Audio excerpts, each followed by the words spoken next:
नमस्कार मित्रांनो, आपण कैवल्यपाद बघतोय.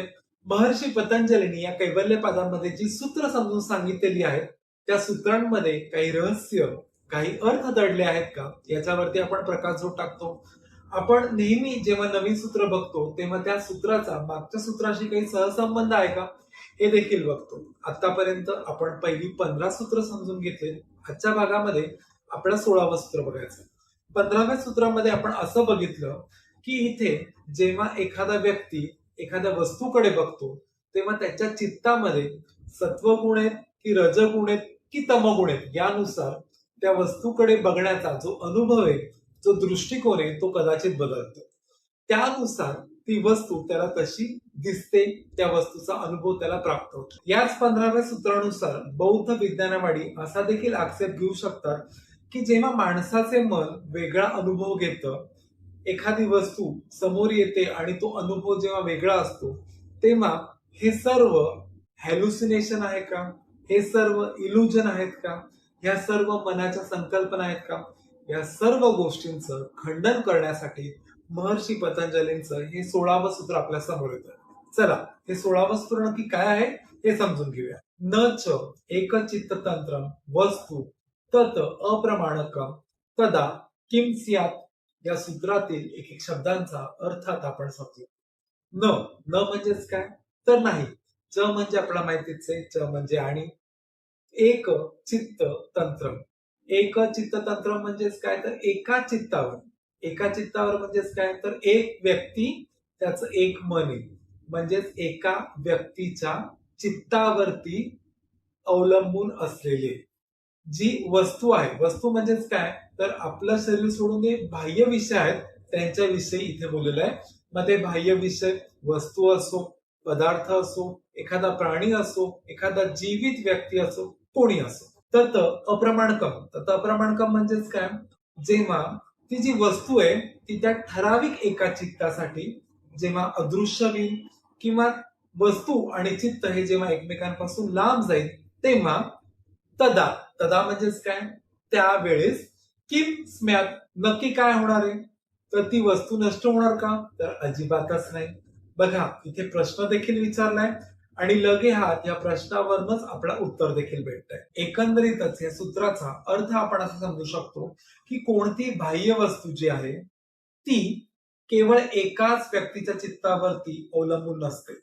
जेव्हा तो व्यक्ती त्या वस्तूवरून आपली चित्ताची जी नजर आहे ती लांब नेणार आहे, त्या वस्तूचा विचार करणं बंद करणार आहे, तेव्हा त्या वस्तूचं काय होतं, ती वस्तू नष्ट होणार आहे का, तर अजिबातच असं होत नाही. म्हणजेच वस्तू आणि मनाचा खेळ किंवा स्वप्न हे एकमेकांपासून खूप वेगळे, यांचा एकमेकांशी काही संबंध नाही, असं महर्षी पतंजली म्हणतात. आपण 15व्या सूत्रामध्ये असं उदाहरण बघितलेलं होतं की एक सुंदर स्त्री आहे, तिच्याकडे तिचा पती बघतोय, तो ती आपली बायको किती सुंदर ह्या नजरेने बघत असतो. मात्र तो व्यक्ती जेव्हा ऑफिसमध्ये जातोय, तेव्हा ती सुंदर स्त्री त्याच ठिकाणी आहे, ती नष्ट होते का, ती गायब होते का. तो व्यक्ती ऑफिसमध्ये जरी गेलेला असेल तरी पुन्हा संध्याकाळी तो त्याच घरी येणार आहे, तो पुन्हा त्या स्त्रीविषयी विचार करणार आहे. मात्र जेव्हा तो ऑफिसमध्ये असतो, तो ऑफिसच्या सर्व कामांमध्ये, आपली ही कामं करण्यामध्ये, ती कामं करण्यामध्ये व्यस्त असतो, तरीही घरी त्याच्या बायकोचं स्वतंत्र अस्तित्व आहे. या ठिकाणी वस्तू असो, त्या माणसाच्या बायकोमधलं बायकोचं उदाहरण असतो, ह्या कोणत्याही संकल्पना या मनातले जे विचार आहेत त्यांच्यापासून स्वतंत्र अशा आपल्याला दिसतात. आपण आणखी थोडासा विचार करूया. मला नेहमी चंद्र जेव्हा दिसतो, तो पांढरा गोळा जेव्हा दिसतो, तेव्हा मी चंद्र या उपग्रहाचा विचार करतो. मात्र अमावस्येला हा चंद्र आकाशातच मला दिसत नाही. मग तो चंद्र अमावस्येला गायब असतो, तो नसतोच का, तो गोळा कुठेतरी निघून जातो का. जेव्हा आकाशामध्ये भरपूर ढग जमतात, तेव्हा सूर्य आकाशामधनं नाहीसा होतो. या ठिकाणी आपण असं म्हणू शकतो की पाऊस सर्व पडून गेला किंवा ढगांचं सावट पूर्णपणे निघून गेलं की सूर्य आपल्या समोर तेजस्वी असा प्रकाश येतो. त्याचप्रमाणे मनातील विचारांचं जे थैमान असतं, मनातील विचारांची जी गदारोळ असते, ती पूर्ण निघून गेल्यावरती समोर जो वस्तूचा प्रकाश निर्माण होतो, समोरची वस्तू तिचं अस्तित्व हे आपल्या समोर प्रकट होऊ लागतं. ते खरं त्या वस्तूचं स्वतंत्र असं अस्तित्व असतं. आजच्या या कैवल्य पदातल्या सूत्रामधून आपण असं बघितलं की मनामधून जे वेगवेगळे विचार उद्विग्न होतात त्यांच्यापासून वस्तू ही कशी वेगळी असते, हे रहस्य आपण उलगडून बघितलं. अशी अजून बरीच रहस्य आपल्याला उलगडून बघायचे, त्यांच्यावरती आपला प्रकाश टाकायचा, ते आपल्याला नक्की काय आहे ते समजून घ्यायचं. मात्र हे आपल्याला सर्व समजून घेण्यासाठी तुम्हाला ही व्हिडिओ सिरीज बघावी लागेल. यासाठी तुम्हाला करायचंय काय, तर तुम्हाला हा चॅनल सबस्क्राईब करायचा आहे. आवडला असेल तर लाईक करा.